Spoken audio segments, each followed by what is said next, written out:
Hello, these are my top tips for long COVID patients recently diagnosed with ME/CFS.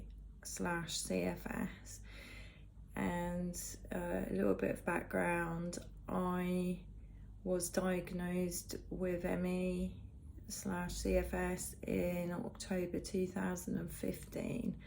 So that is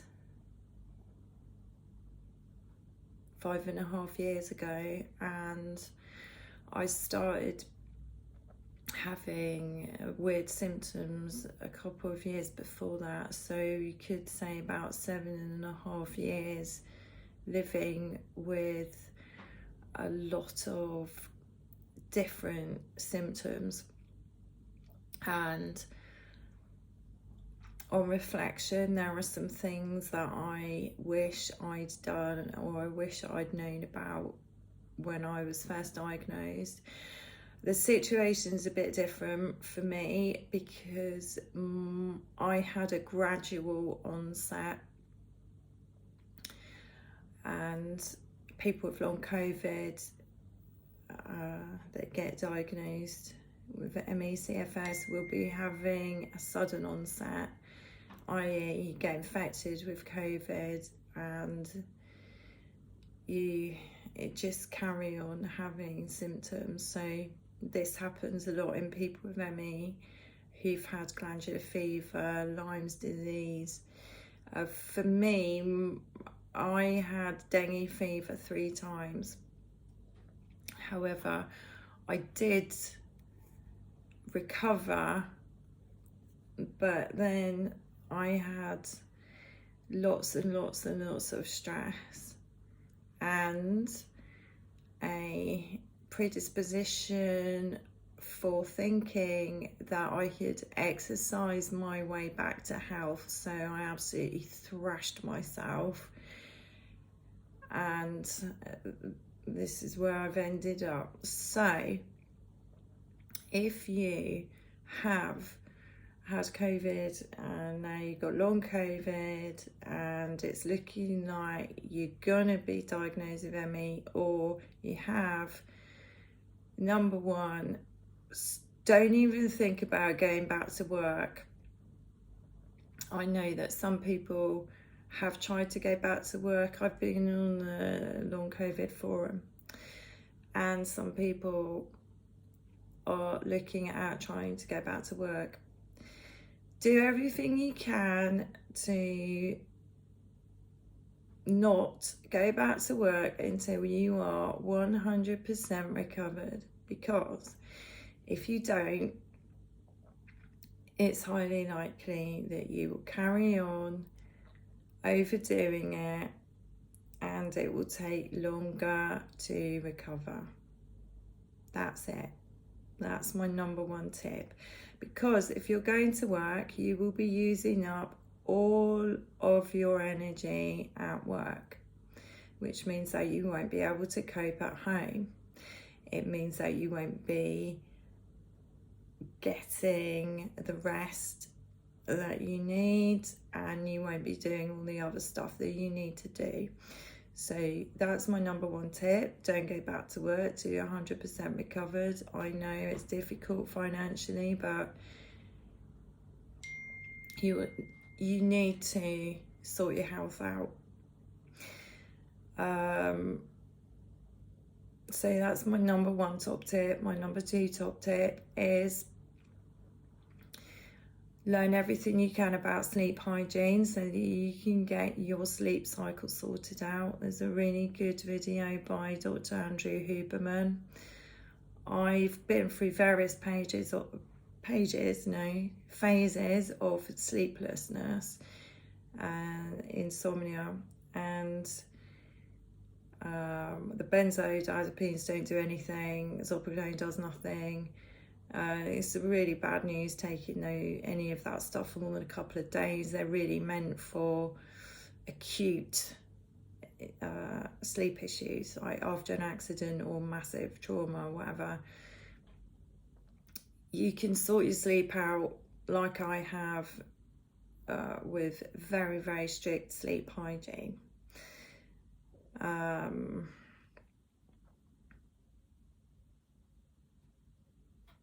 Right, yeah. So I'm going to repeat it. Number 1 is don't go back to work till you're 100%. Number 2, sort out your sleep. It's absolutely critical. You can't recover if you're not sleeping well.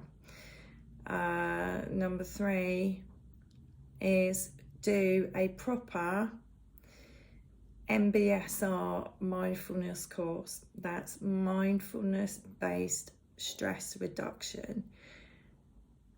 I read a lot of books about mindfulness. I listened to stuff about mindfulness, but it really didn't work effectively until I did a course with a qualified MBSR teacher. And while you're trying to find a course and get started, you can start doing body scans. Look for MBSR body scans or Jon Kabat Zinn body scans on YouTube. I'll put some links actually.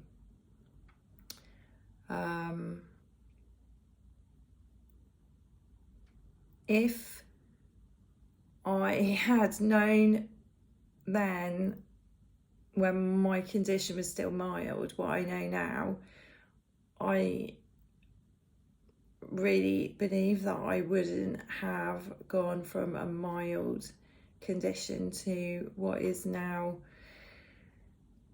often severe. So I'm kind of in and out of severe moderate. Sometimes I have better days that are more like moderate, but still I'm housebound unless someone else takes me out, and that's maybe a couple of times a week, but I really pay for it. I have care visits every day during the week so that I can have a shower and my hygiene needs are met personally and within the home. I'm not going to go on and on about my condition here, because the whole point of this is I would hate for anyone else to experience the complete and utter devastation of this condition. So whatever I can do to prevent that happening to somebody else, I will do it. So number 4 is don't even think about trying to exercise.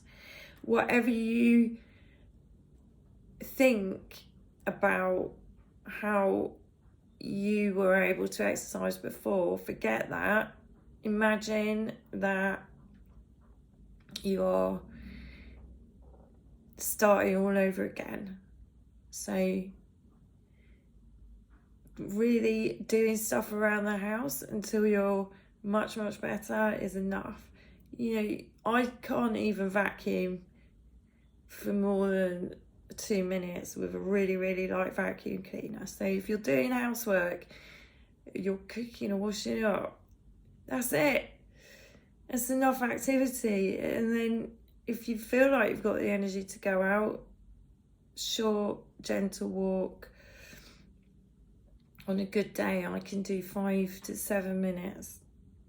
That's it though. I don't do anything else. So just see it like having a year off.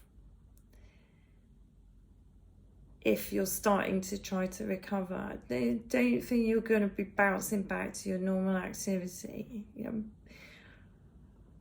just chill. You've got time. You've got to invest now for your future so that your future self will thank you for what you're doing now to help yourself recover. Health is number one. Being super fit and, ripped it's not gonna, don't worry about that. Forget about that.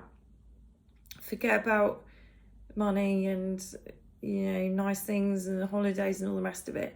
You can't be doing that if you're not healthy. And the focus needs to be on recovering your health. I know it's hard, because look at me. I've just got worse and worse because I haven't been able to do it, but that's why I'm saying, don't do what I did, do it better and get better. Good luck.